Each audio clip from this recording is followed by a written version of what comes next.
All right, you guys, I'm going to show you how you do it. I'm going to show you the problem that you're going to run up against once you buy all these cool plants from Golden Gate Palms and how to deal with it, okay? So eventually you're going to get like a whole ton of fruit, like a lot of fruit, way more fruit than you can eat. And sometimes you won't get to it in time and the fruit will land on the ground.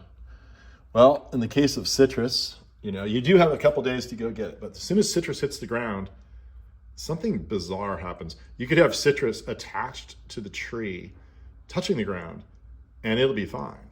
But as soon as it's detached and it falls to the ground and it lays there, some miraculous process happens where fungus spores attack it. But there's still a good side. These are limes. These are Baris limes, not Baris. I said Baris. It's different.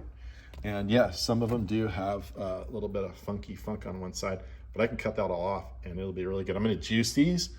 I'm going to keep these here. I usually take the ugliest stuff and consume that myself. It helps build immunity. So I'm going to put those like ice cubes. I'll put the juice in ice cubes, freeze them, and then whenever I want, water or a margarita or a beer, whatever, just throw an ice cube of lime in there. And then what else do we have? These are the limes that are good. Let's see, that's a little suspect on that side, right? Maybe I'll put that in the bad pile, the Gary pile. And I'm going to be sending a lot of these limes to my daughters. They're back east, and they don't have this wonderful resource anymore. They used to. They'll be back soon, I'm sure. But then let's see, the neighbor's tree, the tangella tree. I already picked all my tangellas, but the neighbor's tree had a bunch on the ground, and it's so weird. They have kids and everything, and they never pick them. So that's a little bit of fungus. I'm gonna make juice out of that, freeze it, and take it on the plane. If you freeze your juice in some plastic bottle, and you get to the check-in and security check, and it's still frozen, they're like, that's totally cool. Otherwise, they're gonna take it from you. So. But it's really fun to have some frozen orange juice on the plane. What else? This is sort of an experimental avocado that we're working on. Doesn't really have a name. Look at the Fuerte. Is that a Fuerte? I know these are Fuertes. Whoops. Yeah, that's a Fuerte. Beautiful Fuerte avocado. And then these are sort of unnamed rootstock avocados.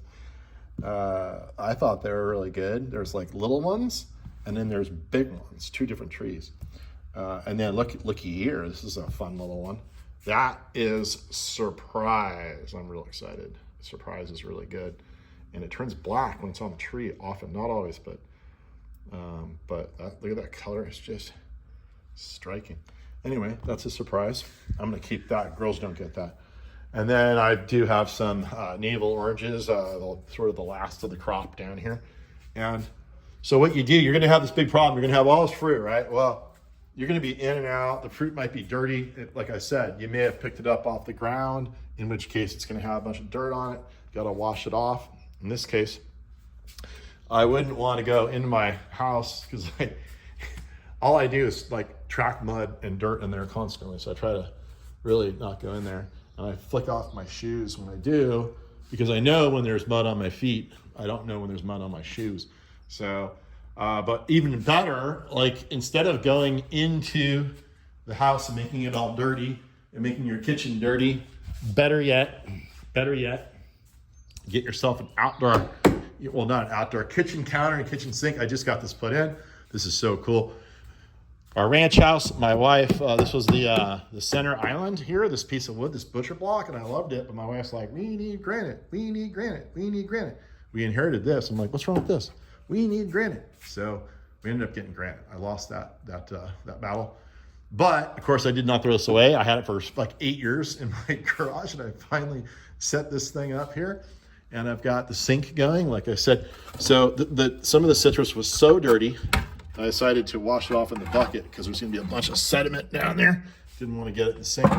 But yeah, I don't have a disposal here either, so I have to be kind of careful what goes down the drain. And we have septic, so we really don't want a lot of stuff. But yeah, get yourself an outdoor sink. These are outdoors, like at a garden potting shed or in your garage. It's really handy. That way you keep the house clean. And then what do you do with all the fruit? Well, what you do is you get a whole bunch of boxes for free from the United States Postal Service. This is a large box. This will fit about 17, 18 pounds of fruit. And you can send it anywhere in the country for 22 bucks. And that's what I'm gonna do. I'm gonna pack this thing up with all this fruit, send it to my daughters, and they're gonna be completely stoked. Oh, I forgot to mention, look at the banana. That's our Azores banana. It's super good. It's not big, but it's really good. You need a regular banana to compare it to? You probably do for scale. Of course, I bought extra large bananas, so, but they're way better than regular bananas. There's just not much there. You see any difference? Yeah, these are way better though, truthfully. Like I wasn't expecting that, but that was the case. And so, yeah, that's what you do. You get yourself a kitchen sink and put it out in the garage or on the side of the house. And that way you can, even when you get home from, you know, salmon fishing, you can do your thing and gut your fish outside, not in the house. And then after you wash your sink completely, maybe do your fruit. Maybe do your fruit first before you gut the salmon in the sink. And that's pretty much the whole video. Just wanted to show you kind of what I'm doing here. But look how beautiful that whole scene is right there. That party scene. Look at that. Let's get above. Get an aerial shot. I don't own a drone. Who thinks I should get a drone? I don't think I need a drone.